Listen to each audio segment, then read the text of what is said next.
कुल समुदारणम तो ही मोहि मोहि तो ही अंतर कैसा कनक कटक जल तरंग जैसा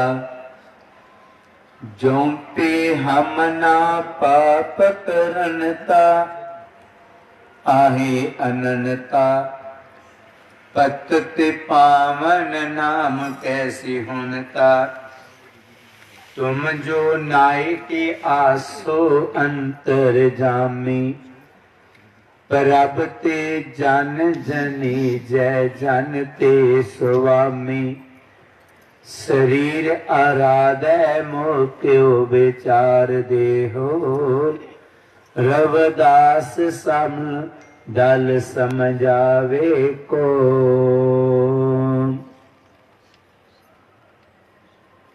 साहिब श्री गुरु रविदास महाराज जी के पावन चरना च जुड़ बैठी गुरु प्यारी सत संगत जीओ सारिया संगतां नूं दस वल्लों जय गुरुदेव जय गुरु रविदास।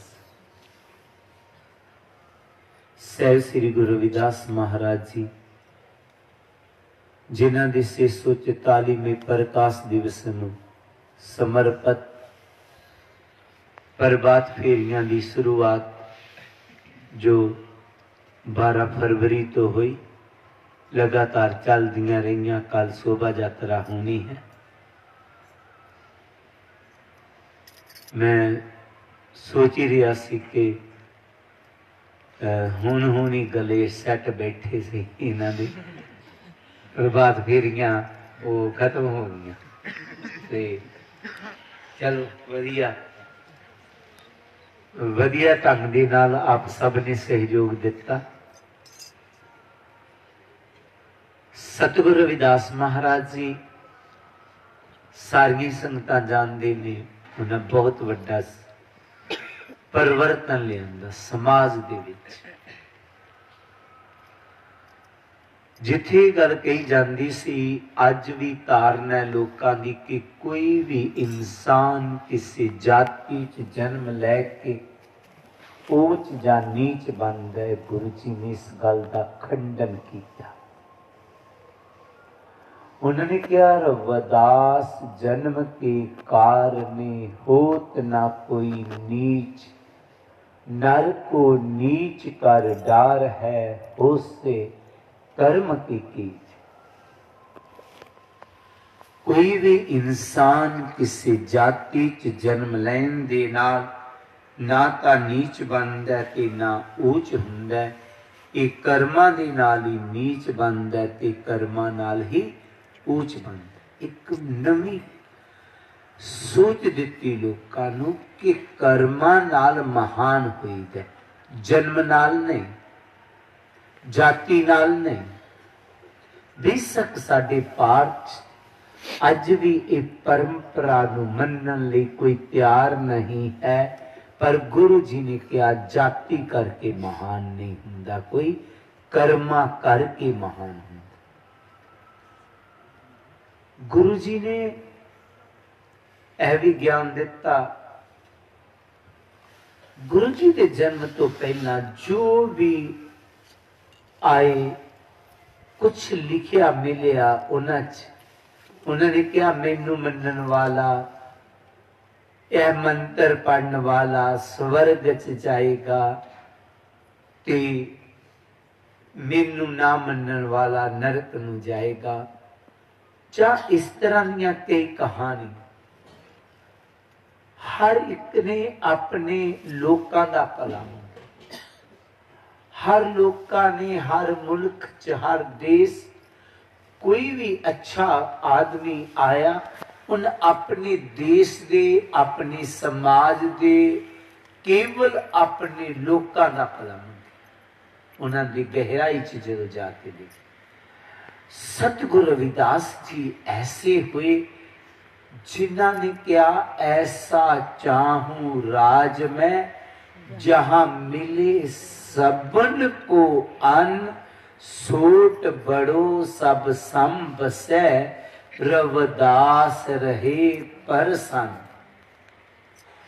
उन्होंने ये नहीं किया कि केवल मेरे समाज नूं, मेरे लोकां नूं, मेरे धर्म नूं, मेरे देश के लोकां नूं अन्न मिले, ये नहीं किया उन्होंने।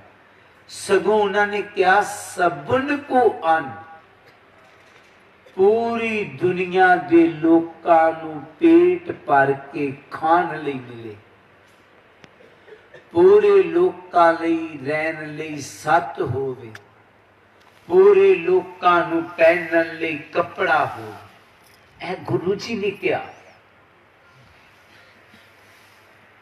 गुरु जी ने क्या जो इस्त्री जाति इनू, जो साडे पुराने ग्रंथ सन कई, उन्हां च इन्हां नूं इस्त्री जाति नूं बड़ा घटिया जिहा दर्जा दिता ते इनू उन्होंने कहा कि इस्त्री नरक दा द्वार हुंदी है, ये प्रभु भगती नहीं कर सकती, ये वेद नहीं पढ़ सकती, ये जनेऊ नहीं पहन सकती।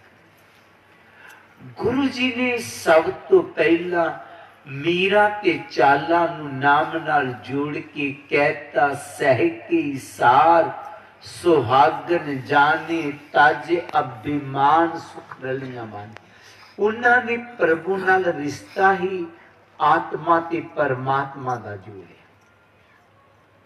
रिश्ता ही आत्मा परमात्मा नाल जोड़ते हुए स्त्री ते मर्द की गल की। गुरु प्यारी सत्संगत जी ते कहता, स्त्री नरक दा द्वार नहीं, स्त्री ही घर नूं स्वर्ग बनांदी। एक बहुत वड्डा समाजिक बदलाव लिया, जिथे गुरु जी ने बहुत वड्डा समाजिक बदलाव लिया, उत्थे आध्यात्मकवाद विच भी बदलाव लिया। गुरु जी ने आध्यात्मकवाद विच बदलाव इस तरह का लिया कि सोचा ही नहीं जा सकता। कल नौशहरा विच गुरु जी के शोभा यात्रा से, तो शोभा यात्रा च जिथे राजनीतिक लोग आए, उथे उथों के सारे अफसर SSP DC वगैरह वगैरह भी आए हुए सन। तो शुरुआत ही प्रोग्राम च आ गए, प्रोग्राम लंबा चलिया, इथे थले नीचे पंडाल चो बैठे रहे, आरती हुई, आरती तो बाद जो उठे, मैं DC साहब ने कहा इतना समय कोई देता नहीं है जितना आपने दिया आज। तो कहने लगा कि उठने को मन ही नहीं करा, गुरु जी की जो बानी है,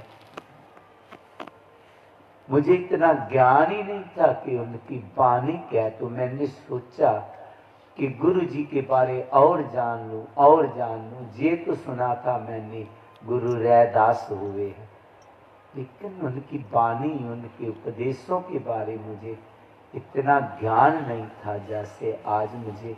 तो मेरा मन करा ही नहीं कि मैं उठ जाऊं।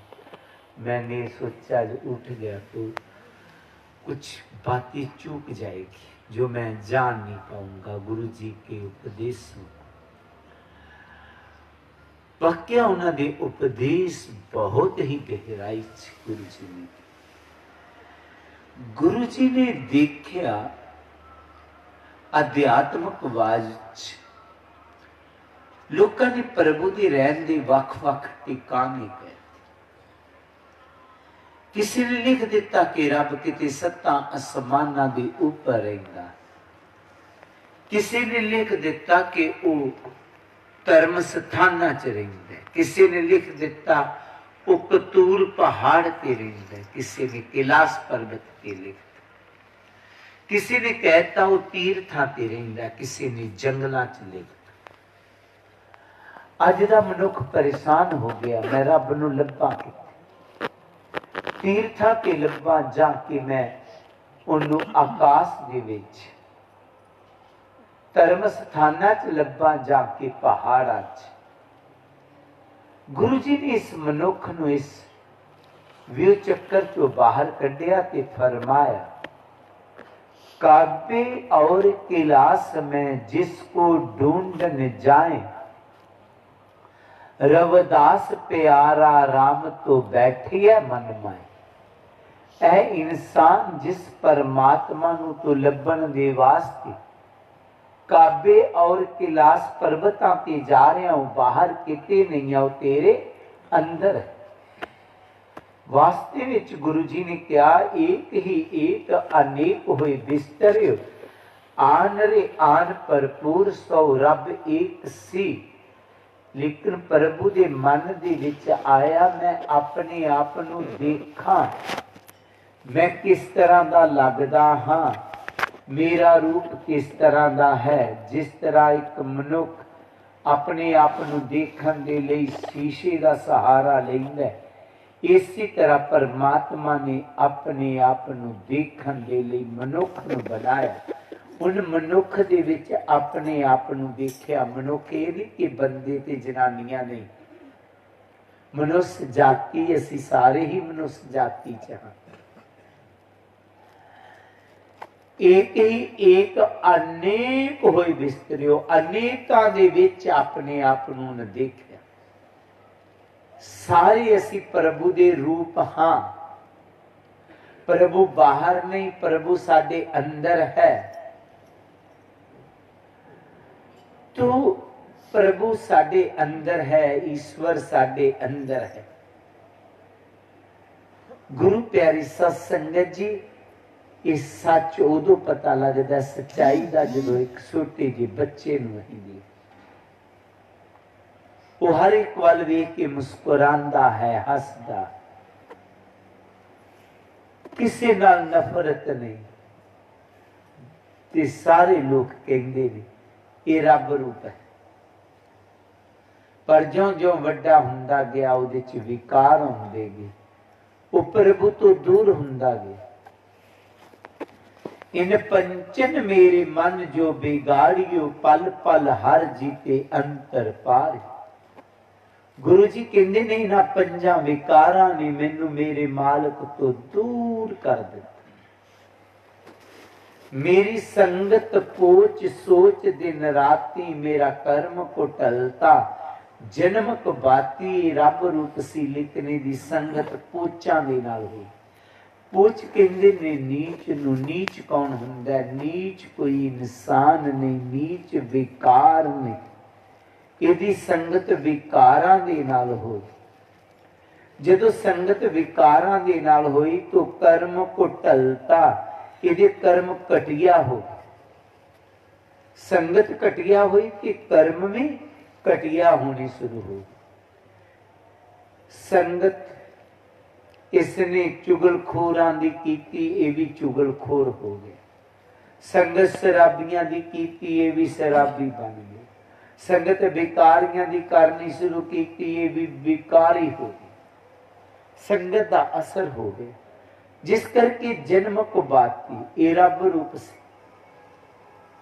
प्रभु रूप से, लेकिन आज इन कोई इंसान भी नहीं कहता। जदों भी यदि गल चलती है तो लोग कहते तू किहड़े जानवर की गल कर, ये इंसान भी नहीं रहा। हुण अब हुण आगे तोते किस तरह जा, मैले कपड़े कहाँ ले धोवो, आवेगी नींद कहाँ लग सके। ऐ प्रभु मैं इस मैले मन नूं कित्थे धोवां, मेरे मन की मैल कित्थे जावेगी। तो गुरु जी इहदे जवाब च लिखदे ने, मादेव सतसंगत शरण तुम्हारी, हमें अवगन तुम पर उपकारी। असी जो अवगना दे परे पे हाँ, सत्संग च अवगन साफ होंगे। इसी करके गुरु अर्जन देव ने भी क्या सी, माग मंझन संग साधुमा तोड़ी कर इस्नान, हर का नाम ते आए सुन, ते सबना नू कर दान। जन्म कर्म मल उतरै, मन ते जाए गुमान, काम क्रोध ना मोही है, बिन से लोभ समान। ऐ जीव माग मंजन संग साधुआ, तू साधुआ का संग कर, उन्होंने चरणा च जा। जन्म कर्म मल उतरे, तेरे जन्मा जन्मा दे कर्मा दी मैल उतर जाएगी, तेरे च पवित्रता आएगी, शुद्धता आएगी। जदों शुद्धता आ जाती है, पवित्रता आ जाती है, तो पवित्र हिरदे दे नाल जदों नाम जपे तो फिर नाम दा रंग चढ़ जाएगा। कपड़ा गंदा होवेगा, रंग चाड़ोगे, रंग दा निखार नहीं आउंदा। मन च अवगुण है, निंदिया, चुगली, नफरत, होर विकार ने साडे च, नाम दा रंग नहीं चढ़ता। पहली तो गल असी सिमरन लई समा ही नहीं कढ़ भी लिया तो रंग नहीं चढ़ेगा, जितनी देर तक हिरदा पवित्र नहीं होगा। इस करके पवित्र हिरदा कर ले गुरु जी ने सब तो पहला कहा, ते फिर नाम दा रंग चाड़न वास्ते फिर शब्द दे नाल जुड़ जाना। फिर जो शब्द दे नाल जुड़ोगे तो गुरु जी कहते ने, सहज समाध उपाद रहे, फुन वड्डे भाग लिव लागी, कही रवदास परिकास हृदय तार, जन्म मरण पै पागी। तो अंतर ही अंतर जदों ये ध्यान लगांदा है, सारियां गल्लां तो हट के और ये सोच बना लेंदा, मैं मालिक दे घर जा रहा हाँ। इहदी चेतन सत्या अपने आप ही दसवीं ते इकट्ठी हो जाती है, फिर जिधर प्रकाश प्रगट हो जाता है तो फिर आत्मा कह उठी, मन तू ज्योत स्वरूप है, अपना मूल स्थान। मन तू ज्योत स्वरूप है, अपने आप नू जान, अपने आप नू समझ।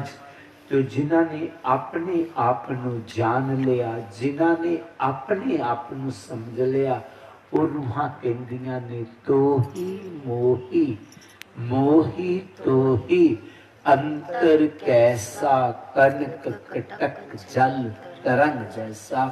मालका हुन मैं जान ले, हुन मैं समझ लिया, तेरे और मेरे, मेरे और तेरे च कोई भी फर्क नहीं है।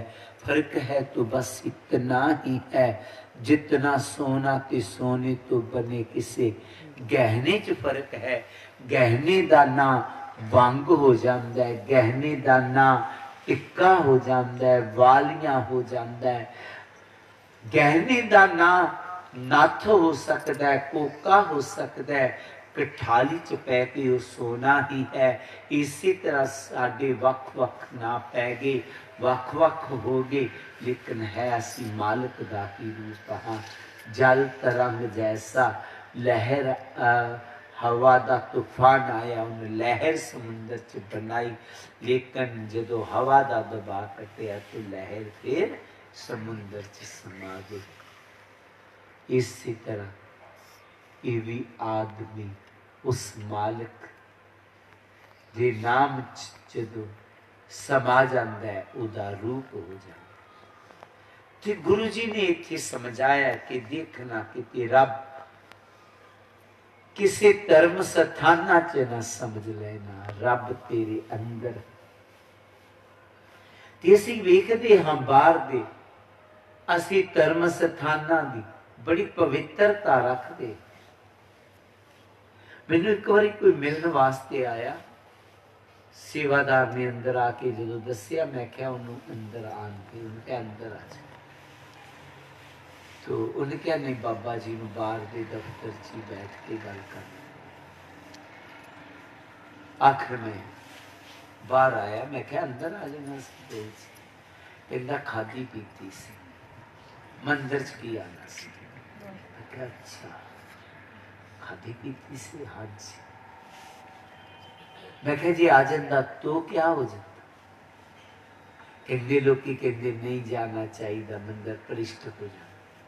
मैं परिष्ट भी हो जाए तो क्या, नया मंदिर बन सकता, पर जेड़ा रब ने आप मंदिर बनाया हुआ, ਉਹਦੇ से ते तू पाक आ गया है। कभी कोई गल होए कहते चुक चल मंदिर च सौ चुक, कैसी हैरानगी है। वो बंदे दी बनाई हुई मूर्ति जेड़ी है ਉਹਦੇ सामने झूठ बोलने ਲਈ तैयार नहीं है, ते आप जेड़ी खुद रब ने बनाया होया ਇਹਦੇ सामने झूठ बोल ही जाएगा। गुरु जी कहते नहीं, बाहर नहीं, तेरे अंदर है, इनू पवित्र रखना, इनू अशुद्ध नहीं करना है। कदे नहीं सोचना कि मैं पता नहीं गरीब हाँ, निमाना हाँ, निताना हाँ, नीच हाँ, शूद्र हाँ, तू रब है, परमात्मा दा रूप है। वाकया गुरु जी ने एक बहुत वड्डा परिवर्तन लिया ते दुनिया जेड़ी बाहर दौड़दी सी उन्होंने कहा कि अंदर खोजन की कोशिश करो। जैसी को रंग ना पाइयो भेद तन सुगंध, ढूंढे परदेस तेरी वो हालत ना रह जाए। जिस तरह कस्तूरी हरन दी हुंदी है, ओदी नाभ च कस्तूरी हुंदी है, उथों सुगंध आउंदी है, वो बाहर दरख्तां दी जड़ां सुंघदियां सुंघदा फिरदा है। वही हाल तेरा है, रब तेरे अंदर सी लेकिन तू बाहर दौड़दा रहा नहीं। सतगुरु जी के उपदेश से चल के उन्होंने अपने अंदर खोजना कि ऐ सोच लेना मेरे च रब है, मैनू कोई भी कुछ नहीं कर सकता।